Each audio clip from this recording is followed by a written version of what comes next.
Good morning, good afternoon, or good night, wherever you are tuning in from. This is the BS Buddies podcast. I'm your host, Joe. That's your host, Ian. And today, we are going to talk about DEATHWORLDERS, which I'm very new to this, so Ian's gonna just kind of catch everyone up to speed, and then we're just gonna discuss it for a bit because it's an interesting concept. Oh yeah, and I'm sure anybody who's been a netizen for a little while has probably heard of this story, or you may have heard of this series. It was a series that started, God, all the way back in 2014. That's the part that blows my mind. 2014, and it was still getting updated as of like 2 years ago. Um, but essentially, so the thing about the Death Worlders is the Death Worlders is a sci-fi series about humans meeting alien races for the first time. But obviously, Joe, when you think about aliens and when we think about like intelligent life in the universe in pop culture, what is the usual common perspective? It's aliens come in, they're way more advanced than us. They got all these technological feats that are just above and beyond humans, and we're like, ants under the technological giant of intelligent life coming from elsewhere in the universe.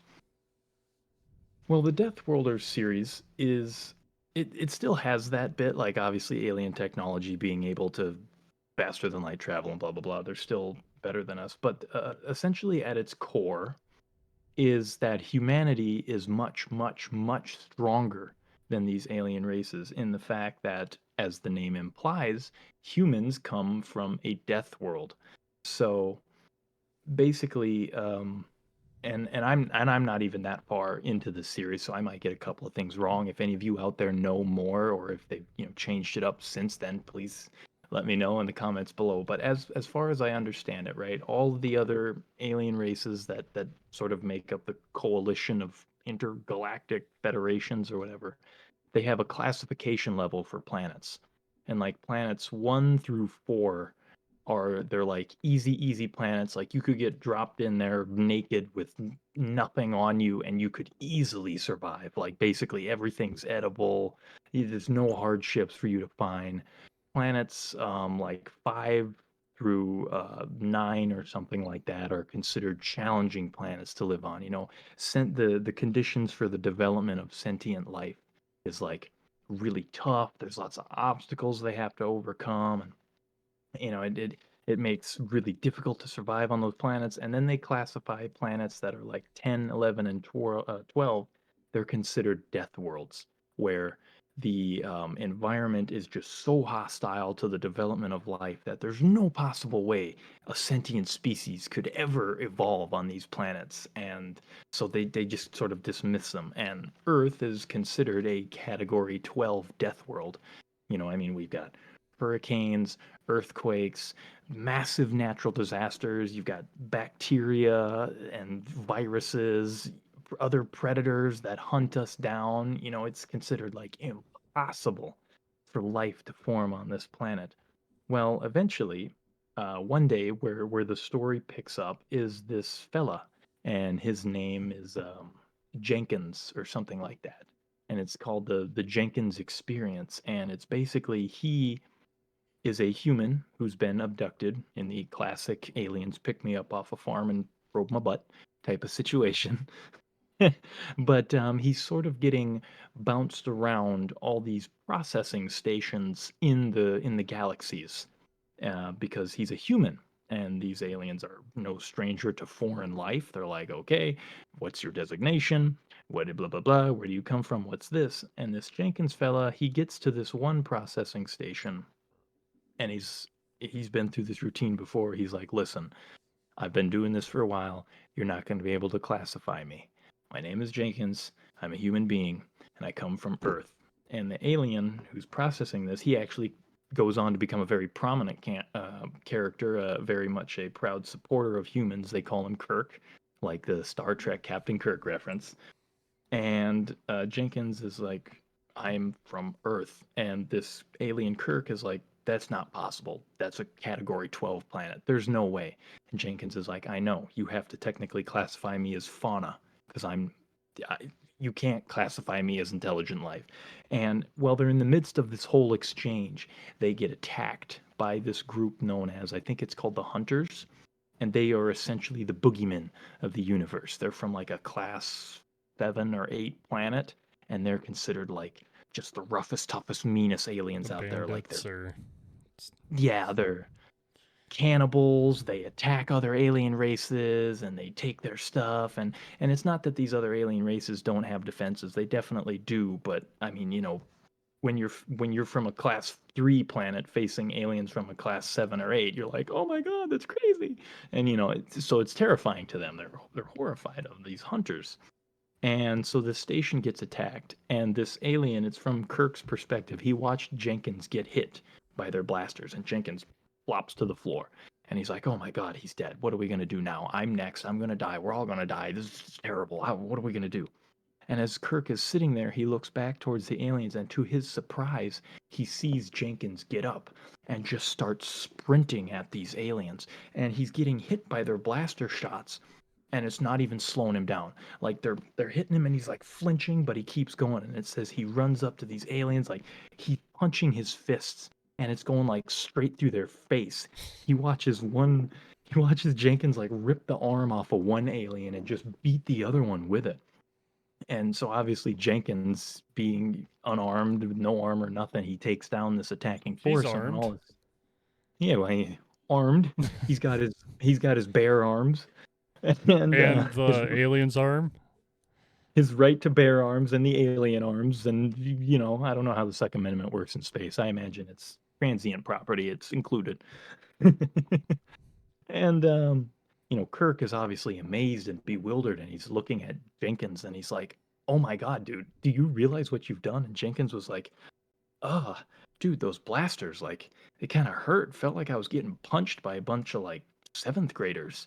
And Kirk was like, you just faced down the universe's like most terrifying enemy, and their blasters didn't hurt you, and you punched right through them. And Jenkins is like, well, I mean, it was just kind of like grabbing smoked salmon, like they just squished beneath my hand. And so begins the journey of Kirk discovering that, oh my God, humanity, this sentient life from this little floating rock that was considered a footnote on the annals of galactic history, these humans are like T-1000 Terminators compared to every other alien life in the galaxy. I mean, it starts a journey where Kirk sort of becomes this ambassador, and he starts bouncing around to all these planets, and he picks up humans that have been abducted, experimented on, and then they just sort of get dropped off on these planets with like, oh, you get nothing.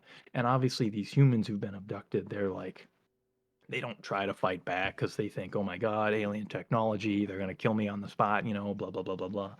And he starts picking up these different humans, and as the story progresses and as these other alien races start to become aware of what humans are and what they're capable of, it turns their entire perception of them around, and they start becoming fearful. There's one little story of a woman. She was abandoned on this planet with alien civilization, and she was essentially homeless. Like, she would beg for scraps of food. These aliens would just pass by her on the street. They didn't even care or look at her, and she was terrified, frightened. She didn't want to go start causing problems. She doesn't know what's about to happen.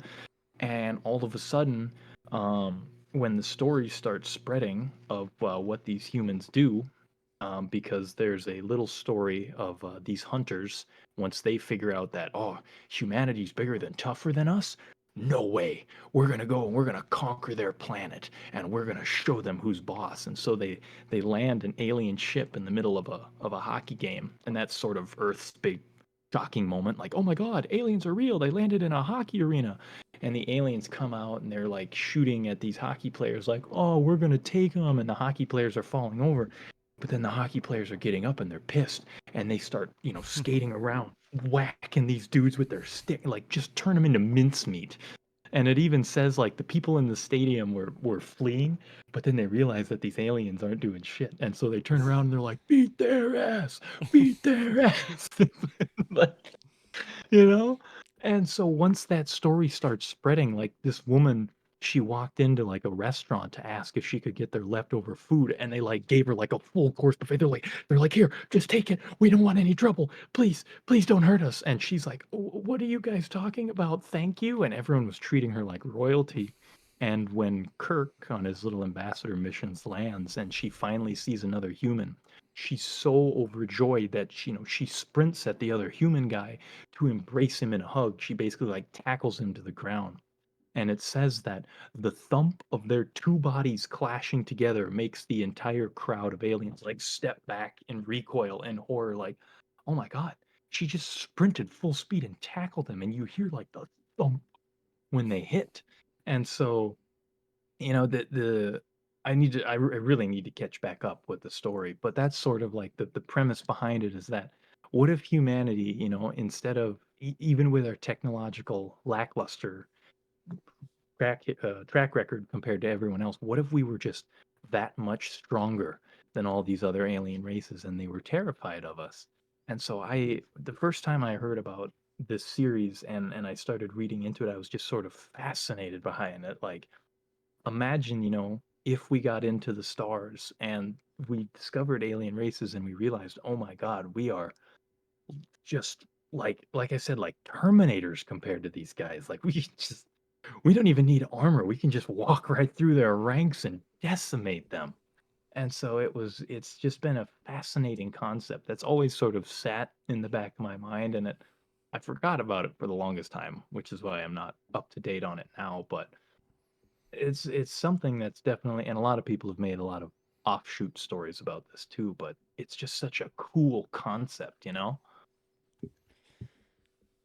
I think the most interesting part is it seems like it's opposite of every other sci-fi thing you hear. Like usually Hmm. humans are bottom of the barrel, like can't compete or like can kind of compete but always fall off at the end or just have some miraculous win at the very tail end somehow. But Hmm. like hearing that I mean, I'm interested in reading it now, but um, just hearing that humans are the toughest, and if you tell like Florida that, Florida will take advantage of that. You got like a Ricky coming in with his pet alligator. Y'all ain't seen nothing like this, and just tosses an alligator into the mix and like just pandemonium. You have literal prehistoric dinosaurs on your planet. Yeah, I know. His name's Snuffles. We feed him meat and like just feed him meat that tie we hunt. tie him to a chain in the backyard. Yeah.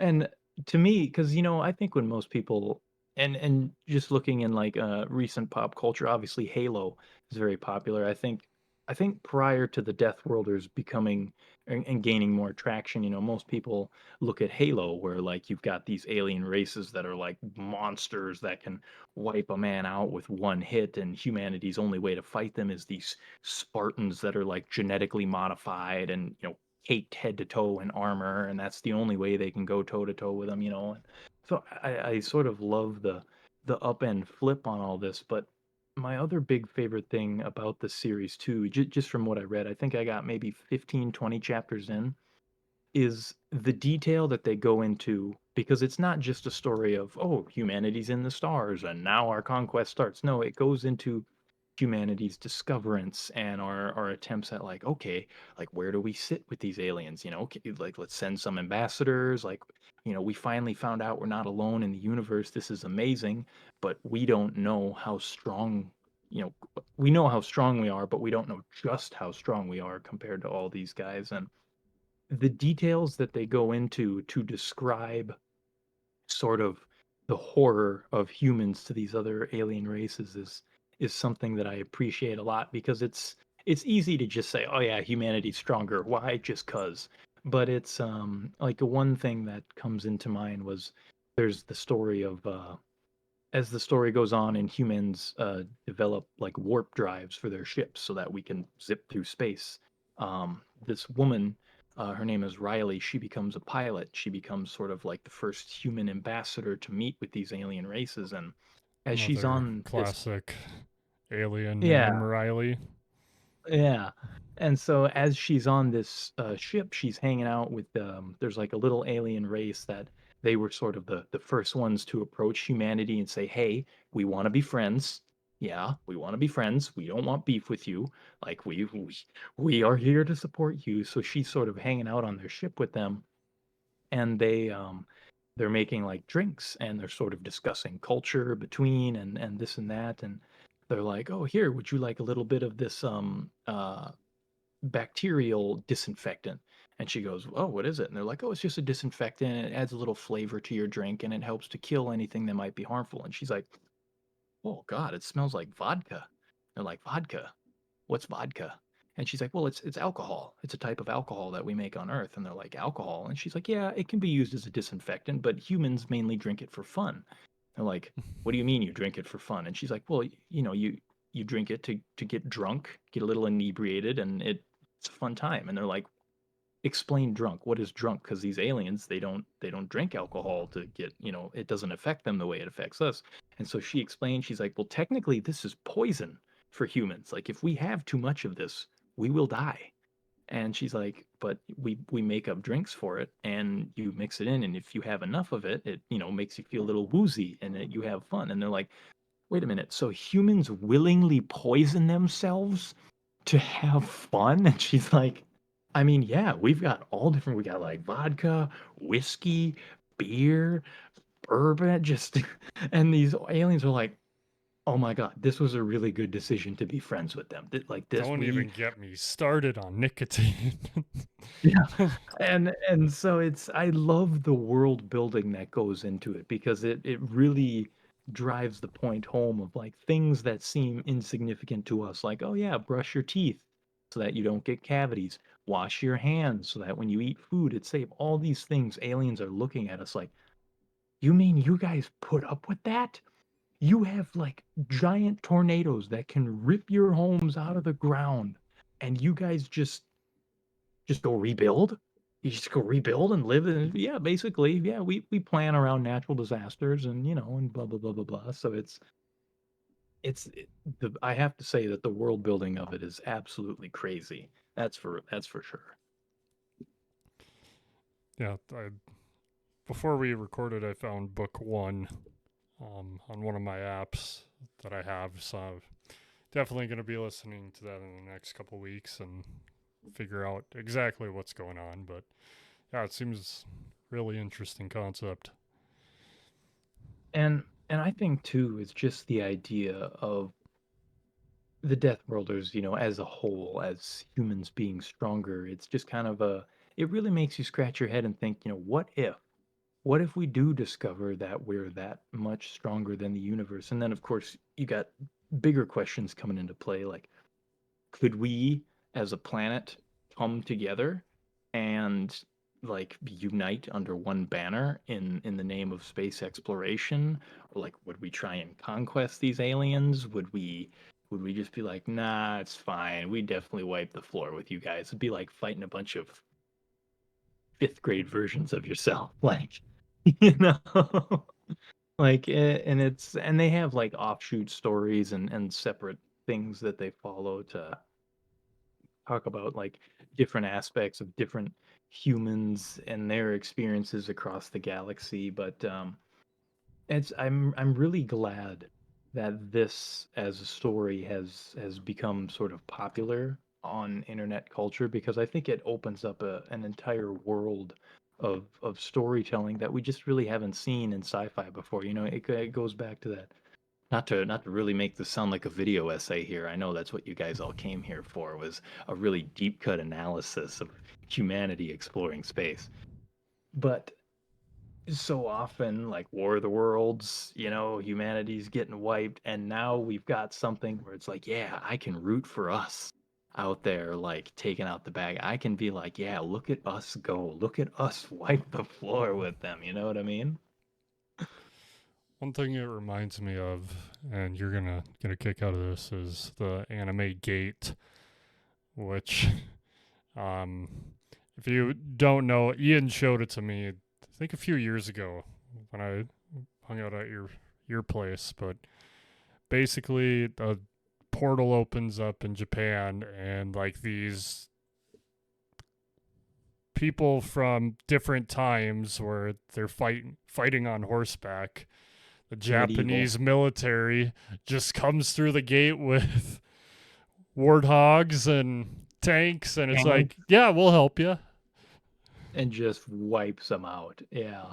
Just wipes the floor with them. And I've always sort of enjoyed the mismatched setting. And it's not to say like, oh yeah, I want to watch 50,000 people get wiped out by four tanks on a hillside. No, no, no, no, no. That's not what I enjoy, but it's the being able to view things from the lens of, obviously, in our own world we don't have any direct comparison. Technology has skyrocketed at such an advanced rate that basically everyone everywhere now knows of some kind of technological advancement, and you got these big modern militaries duking it out, and it's like, what was that old show? I don't know if you remember it. I think it used to be on the History Channel. I think it was called like Warriors, something Warriors of History, where they would like run computer simulations of like two types of like they take like, all right, what if we take the fabled ninja and put him up against samurai? What if we took a German Wehrmacht unit from World War II and put him up against like Iraqi soldiers from Baghdad? Like they would just do these like crazy matchups of warrior groups, and then they'd run the simulations and see who they think would be the better fighters. And that's kind of what it makes me think of, but it's on like such a bigger scale to. Lopsided scale. Yeah. Yeah, I Yeah. know there's one YouTuber. I watched it years ago. They would do the same thing, but they would pit fictional characters against each other. Like there Mm-hmm. was one on Deadpool and another hero or villain that's immortal, and Deadpool won because their reasoning was not even Deadpool knows what he's going to do. So that's where he Yeah. had the upper hand. But Yep. yeah, I don't, I didn't really watch any other ones, but I always think it's super cool when they go into detail like that. Yeah. And I'm just, obviously, when you have a story like this, you start to think about like, okay, where would I be in the middle of all this if humanity discovered life and we were that much stronger? And it's like, imagine that if you had nothing, no strings attaching you to Earth, and one day you're just like, screw it, and you hopped on a cargo ship, like hop on a train, and you just flew up into space, and you're like, all right, I'm just gonna catch rides with different alien cargo ships and see where the universe takes me. Hi, everybody. It's just me and you again. He has left. Death Worlders. I would try and do creepy stuff to scare everyone. That's what I would do. I'd like to try and do something like like if they had like a laser barrier, that, oh, it incinerates anyone who walks through it, but for us it's just like getting hit with like a particularly strong laser beam, and you're just like, I mean, it's a little hot. I guess if I held my hand here for a minute it might burn. I'd try and do something like that. And just make it look like the Terminator scene from, God, what's it, Terminator 2, where he just like walks through the bars. Oh, I'd do that. I'd 100% screw with him. I'd just look mean and scary. Well, that's the Death Worlders concept. Joe had to go take care of an emergency situation. He's got wildlife that's trying to occupy his house and not pay any rent. Obviously, we can't have that. So he's going to show those bats what it means to be a Death Worlder. Just put his fist right through the bat. No, I'm kidding. No, he's probably gonna like trap it in an ice cream bucket and throw it outside or something like that. I don't know. Probably something crazy like that. But let us know what you think of the Death Worlders comments in the. I can't do an outro to save my life. This is why Joe does the outros. Let us know what you think of the Death Worlders concept in the comments. And if you guys have any cool ideas of your own, um, anything like that, anything that I might have missed or gotten wrong, like I said, I'm very, very behind on this series. Honestly, I got to get back into it. But you guys can look it up online. Just look up the Death Worlders story, and it should be like one of the very first links for you. I think it's also on audiobook as well. So thanks for tuning in today. Subscribe to become a bud and let us know if you'd like to hear more of this concept. Once Joe listens to it, once I catch up to it a little bit, if you guys would like to hear more, that'd be great. Otherwise, we'll see you guys next time after we've done a little traveling around the universe, a little conquesting of our own. And until then, we're just going to take her easy now. See you later.